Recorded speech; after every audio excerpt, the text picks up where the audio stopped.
अस्सलाम वालेकुम स्टूडेंट्स। आज का हमारा पहला टॉपिक है माइग्रेशन। और फिर दूसरा टॉपिक अगले जो मैं अपलोड करूँगी उसमें होगा नेविगेशन। माइग्रेशन का मतलब होता है कि जिस जगह आप रह रहे होते हैं वहाँ से किसी दूसरी जगह चले जाना। ये तो एक लफ्ज़ी मतलब है, यानी उर्दू में आप कह लें कि हिजरत कर लेना। लेकिन बर्ड्स में इसका क्या मतलब है, इसको हमने एक्सप्लेन करना है और इसके ऊपर एक छोटा सा शॉर्ट क्वेश्चन भी आ जाता होता है। 20 सदी पहले एरिस्टोटल अरस्तू का ज़माना था और माइग्रेशन तब भी बर्ड्स में होती थी। और माइग्रेशन क्यों होती थी? क्योंकि बहुत शदीद ठंड हो या बहुत गर्म गर्मियों का मौसम हो, तो उसकी वजह से बर्ड्स अपने नेटिव जिस एरिया में वो रह रहे होते हैं वहाँ से दूसरी जगह मूव आउट कर जाते हैं। तो एरिस्टोटल ने इसको एक्सप्लेन किया था कि बर्ड्स इस दौरान हाइबरनेट हो जाते हैं, यानी मड में अपने आप को कर लेते हैं बरी, या किसी और जगह किसी ऐसी जगह अपने आप को बंद कर लेते हैं कि वो नज़रों से ओझल होते हैं और वो आम एनवायरनमेंट में उस दौरान नज़र नहीं आते। हमने लेकिन साइंटिफिक अप्रोच के साथ इसको देखना है। अब सबसे पहले हम जो इसकी डेफिनेशन है वो देखते हैं। माइग्रेशन है क्या? ये पीरियोडिक राउंड ट्रिप्स हैं between breeding and non breeding areas. Breeding areas क्या है? ब्रीडिंग एरियाज़ वो एरिया जहाँ बर्ड आम हालात में रहता है, नेस्ट बनाता है और अफजाइश का अमल जो है वो करता है। जिन एरियाज़ में वो करता है उसे ब्रीडिंग एरियाज़ कहते हैं।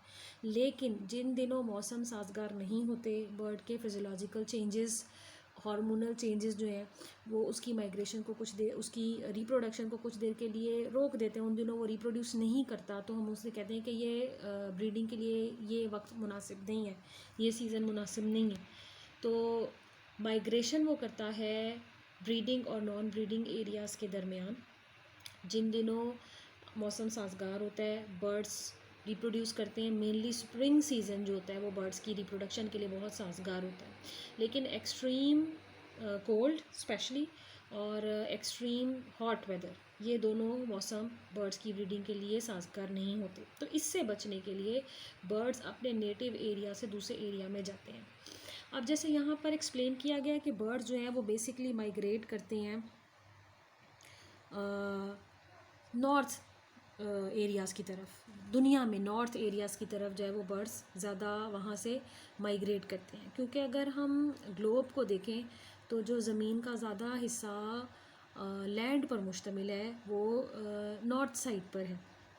वहाँ बर्ड्स की तादाद जो है वो दुनिया में ज़्यादा पाई जाती है, यानी दुनिया के ज़्यादा बर-ए-आज़म उस तरफ मौजूद हैं। वहाँ से वो माइग्रेट करते हैं और साउथ साइड पर जाते हैं। अब इसके लिए मैंने आपको गूगल से ये एक पिक्चर निकाली है, ये देखिए, ये मैं एक मैप आपको दिखा रही हूँ। ये दुनिया ग्लोब की शक्ल में हमारे सामने है और इसमें आप ऊपर देख रहे हो कि आपको ज़्यादा सारे बड़े बर-ए-आज़म जो है वो नज़र आ रहे हैं। तो दुनिया का ये जो ऊपरी हिस्सा है उसको हम नॉर्दर्न हेमिस्फीयर कहते हैं, क्योंकि इस हेमिस्फीयर आधे गोल का हिस्सा, और निचली साइड पर जो है वो साउथ हिस्सा है। तो बर्ड्स इन एरियाज़ में, इन बर-ए-आज़मों में ज़्यादा पाए जाते हैं और यहाँ से वो जब मौसम हालात साजगार उनके लिए नहीं होते तो वो साउथ साइड की तरफ जो है वो ज़्यादा मूव कर जाते हैं। बर्ड्स अपने आप को बचाने के लिए माइग्रेट करते हैं, उसके लिए वो बहुत सारे चेंजेस से गुज़रते हैं। और क्यों और उन्हें कब माइग्रेट करना है, ये जो चीज़ है वो बर्ड्स में इननेट होती है, यानी ख़ुद ब खुद उनके जीन्स में मौजूद होती है। इसको हम कहते हैं कि ये चीज़ ऑर्गेनिज़म किसी से सीख नहीं सकता, पेरेंट से भी नहीं सीख सकता। ये बर्ड्स बजाते खुद जीन्स के थ्रू जो है वो रिसीव करते हैं अपने वालिदैन से, ये ख़ुद ब खुद उनके अंदर मौजूद होती है। लेकिन एनवायरनमेंट में जो है वो मुख्तलिफ़ क्लूज़ उनको मिलते हैं माइग्रेशन करने के लिए। मिसाल के तौर पर फ़ोटो पीरियड कहते हैं डे लेंथ, यानी दिन का दौरानिया कितना है। तो ज़ाहिर बात है कि गर्मियों के मौसम में आप देखोगे कि दिन लंबे हैं, रातें छोटी हैं। अब अगर आप इसी चीज़ को उलट कर दें तो ये विंटर सीज़न का बन जाएगा, यानी दिन छोटे होंगे और रातें लंबी होंगी, रातें तवील होंगी। तो जैसे जैसे फ़ोटो पीरियड कम हो रहा होता है, दिन की रोशनी कम हो रही होती है, रातें जो है वो लंबी होने लगती हैं।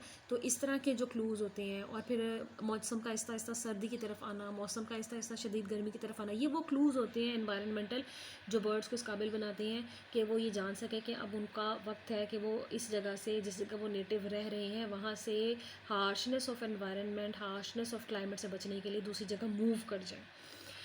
अच्छा, अब इसके अलावा इसमें ये भी देखा जाता है कि क्योंकि बर्ड्स नेटिव एरिया में रहेंगे तो उनके रिप्रोडक्टिव जो ऑर्गन्स हैं वो फुली डेवलप्ड होंगे, egg production sperm production respective जो सेक्सेस हैं उनमें इन्वॉल्व होंगी। लेकिन जिन दिनों इनको माइग्रेट करना है तो रिप्रोडक्शन की ज़रूरत नहीं है, क्योंकि ये तो नॉन ब्रीडिंग एरियाज़ में जा रहे हैं। इसीलिए इनके जो रिप्रोडक्शन सिस्टम होते हैं वो थोड़े से स्टॉप हो जाते हैं। इनके जो ऑर्गन्स होते हैं रिप्रोडक्टिव उनकी ग्रोथ थोड़ी सी हैम्पर हो जाती है, थोड़ी सी रुक जाती है। दूसरी बात, इनके दो जो बड़े इंपॉर्टेंट ऑर्गन्स हैं ब्रेन में, बर्ड्स में, एक तो पिट्यूटरी ग्लैंड है, आपको पता है कि ये मास्टर है तमाम एंडोक्राइन ग्लैंड्स का, और पिनियल बॉडी, इनके दिमाग में एक छोटा सा पोर्शन होता है, एक छोटा सा बॉडी होती है। जब हम इंशाल्लाह ब्रेन ऑफ बर्ड्स पढ़ेंगे तो उसमें हम दोनों पार्ट्स को देखेंगे। तो ये दो वो इम्पॉर्टेंट ऑर्गन्स हैं एक बर्ड के जिस्म के, जो कि बताते हैं कि फ़ोटो पीरियड जो है उसके मुताबिक उसको कैसे जज करना है, उसके मुताबिक रिस्पॉन्स कैसे देना है। दूसरी बात, क्योंकि बर्ड्स बहुत ज़्यादा बड़ी फ़्लाइट ले रहे होते हैं, उन्होंने थोड़ा सा फ्लाई करके तो एक जगह से दूसरी जगह नहीं जाना, बल्कि उन्होंने नॉर्थ साइड पर मौजूद बर आज़मों और ममालिक से फ्लाई करके साउथ साइड पर आना है। तो उसके लिए उनको बहुत ज़्यादा फूड की भी ज़रूरत है, और वो फूड उनके जिस्म में फ़ैट की डेपोजिशन में जो है वो स्टोर होता है। इसलिए जब बर्ड्स माइग्रेशन करके वापस अपने आबाई इलाकों में, नेटिव एरियाज़ में वापस आ जाते हैं तो उनकी जो फ़ैट डेपोजिशन होती है वो काफ़ी हद तक ख़त्म हो गई होती है, क्योंकि वो उन्होंने माइग्रेशन के दौरान इस्तेमाल की होती है। तो माइग्रेशन से पहले उनका बॉडी फैट बढ़ जाता है, माइग्रेशन के बाद उनका बॉडी फैट कम हो जाता है। बर्ड्स बहुत लंबी फ़्लाइट्स लेते हैं, जैसे यहाँ पर एक्सप्लेन किया गया है कि जिन दिनों मौसम साफ़ होते हैं ये बहुत ज़्यादा ऊंचाई पर उड़ते हैं। अगर हम इस ऊंचाई को देखें तो ये 1000 मीटर ऊंचाई जो है लैटिट्यूड से ऊपर तक की जो ऑल्टीट्यूड्स हैं उस पर फ्लाई करते हैं, और फिर ये बड़ी बड़ी बिल्डिंग्स, बड़े बड़े जो इनके रास्ते में आने वाली रुकावटें हैं उनसे भी दूर रहते हैं। तो ये था टॉपिक माइग्रेशन का।